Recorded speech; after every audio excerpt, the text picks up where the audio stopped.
ఈ నెల 28న బాహుబలి 2 విడుదలవుతోంది. ఎన్నో కోట్ల హృదయాల నిరీక్షణకు ఆ రోజు తెరపడబోతోంది. బాహుబలిని ఎట్టి పరిస్థితుల్లోనూ చూడాల్సిన సినిమా అన్నట్టుగా మీడియా పెద్ద ఎత్తున ప్రచారం చేస్తోంది. ఎవరిని కదిపినా బాహుబలి ఊసే. అందుకే ఈ చిత్ర రాజాని ఎప్పుడెప్పుడు చూసేద్దామా అంటూ సగటు ప్రేక్షకుడు ఎదురుచూపుల్లో పడిపోయాడు. అంతా బాగానే ఉంది. అయితే ఈ సినిమా సామాన్య ప్రేక్షకుడికి చేరువలో ఉందా లేదా అనేది ఇప్పుడు అతిపెద్ద ప్రశ్న.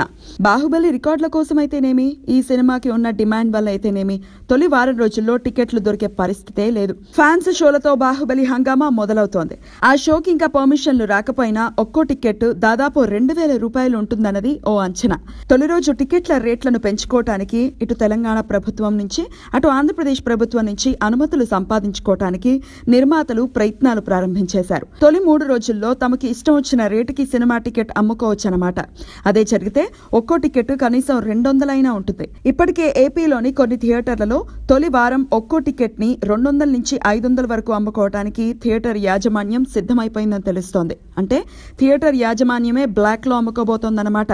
ఇక అనుమతులు మంజూరైతే ఈ టికెట్ రేట్లు మరింత పెరిగే అవకాశం ఉంది. ఇదంతా రికార్డుల కోసమే అని ప్రత్యేకంగా చెప్పాల్సిన పని లేదు. బాహుబలి 1 లానే బాహుబలి 2 కూడా రికార్డులని బద్దలు కొట్టడం ఖాయం. అందుకోసం సామాన్య ప్రేక్షకుడికి బాహుబలిని దూరం చేయటం మాత్రం అన్యాయం. కనీసం నేల బెంచ్ టికెట్లైనా అసలు రేట్లకు అమ్మేలా చూడాల్సిన బాధ్యత ప్రభుత్వాలకి ఉంది. మరి వాళ్ళేం చేస్తారో చూడాలి.